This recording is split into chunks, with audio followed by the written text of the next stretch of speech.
তোমাদের সবাইকে তো হ্যাপি নিউ ইয়ার উইশ করেই দিলাম। তো এটা হচ্ছে 31st নাইটের ভিডিও।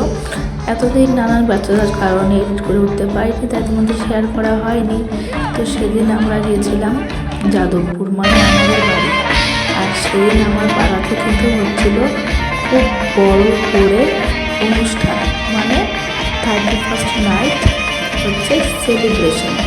আর এখানে দেখো মনে হচ্ছে যাদবপুরের সমস্ত মানুষজন এখানে জড়ো হয়ে গেছে। আর প্রোগ্রামটাও কিন্তু ছিল একদম ফাটাফাটি। তো এই অনুষ্ঠানটা হচ্ছিল যে লালকার মাঠে। যারা যারা যাদবপুরে থাকো তারা তো অবশ্যই লালকার মাঠ চেনো। যদিও আমি শ্বশুরবাড়িতে বেশি থাকি না, যখন যাই তখন ভালো লাগে। আসলে এমন অজপাড়া গায়ে পড়ে রয়েছি, আর ওখানে গিয়ে এত ভালো লাগে কি বলবো। মানে সাজিয়েছিল মনের মতো করে। এটা ওই 25শে ডিসেম্বর থেকে মানে 1 তারিখ পর্যন্ত এরকম সাজানো ছিল অনুষ্ঠান হবে বলে। খুব সুন্দর লেগেছে, চারিদিকে লাইট ঝলমল করছে, কী যে ভালো লাগছে আর কি বলবো। এত বড় পাড়ার অনুষ্ঠান আমি এর আগে লাইফে আর কখনো দেখিনি। তো সেদিন যারা যারা গান করতে এসেছিলেন তারা হলেন কি একজনের নাম আছে জলি, হ্যাঁ, আবার জলের নাম শুনে কেউ মেয়ে ভেবো না, উনি হচ্ছে মেল। আর মানে মেইন অতিথি ছিল হচ্ছে মানে মেইন সিঙ্গার হচ্ছে জোজো, মিস জোজো। তো এখানে আমরা চলে গেছিলাম 9:30 নাগাদ। তারপর কি করেছে, ও আমাকে রেখে বাড়ি চলে গেছে।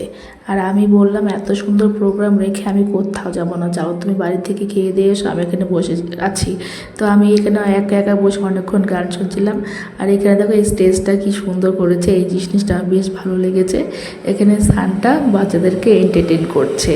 আর সান্টার নাচ দেখে আমিও নিজের নাচ ধরে রাখতে পারিনি, আমিও সান্টার সাথে নাচছিলাম। বেশ মজা লেগেছে এই কনসেপ্টটা আমার। আমি না এই সান্টাকে প্রথমে ভেবেছিলাম হয়তো কোনো মহিলা সান্টা সেজেছে, তাই ভেবে ওর হাত ধরে নাচছিলাম। তারপরে যখন বরকে বললাম, বর বলছে ধুর কোনো মহিলা এরকম কাজ করে নাকি, এই প্রফেশন আসেই না। আমি মনে তাহলে পায়ে যে নুপুর বাজছে বলে ওরা এরকম মানে আওয়াজের জন্যই নুপুর পড়ে। তো যাই হোক, লাস্টে স্যান্টার সাথে গিয়ে কিছু সেলফি তুলে নিয়েছিলাম। আর স্যান্টাকে বললাম যে এখানে ক্যামেরা চলতে, তো ক্যামেরা স্যান্টা সবাইকে হাই করে দিল। তারপর একটু দেখো না রোমান্টিক ডান্স করে নিলাম স্যান্টার সাথে। তা সব মিলিয়ে সেদিন রাতটা কিন্তু আমার ভালোই কেটেছে। আর এখানে হচ্ছে মিস জোজো, মানে জোজো মানে যে সেদিনের অনুষ্ঠানের মূল অতিথি তিনি চলে এসেছিলেন। আর দেখতেই পাচ্ছ ক্রাউড, মানে প্রচণ্ড ভিড়। আর সব কিছু মিলিয়ে সাউন্ড বলো, ব্যবস্থা বলো, সব কিছু মিলিয়ে কিন্তু প্রোগ্রামটা দুর্দান্ত ছিল। যদিও আমি বেশিক্ষণ থাকতে পারিনি প্রোগ্রামে, পরের দিন সকালে আমরা আবার চলে আসবো। তাই ধরো 11টা নাগাদ ছিলাম, 9:30 নাগাদ গিয়েছি, 11 নাগাদ এই জোজো স্টেজে ওঠার পর 2 থেকে 3টে গান শুনেছি, তারপরে চলে এসেছি। আর আমার মানে তাল নাচকে দেখে আমি মানে এরকম ব্যান্ডের সামনে যে ভালো গান হয় আমি নাচ সামনে থাকতে পারি না।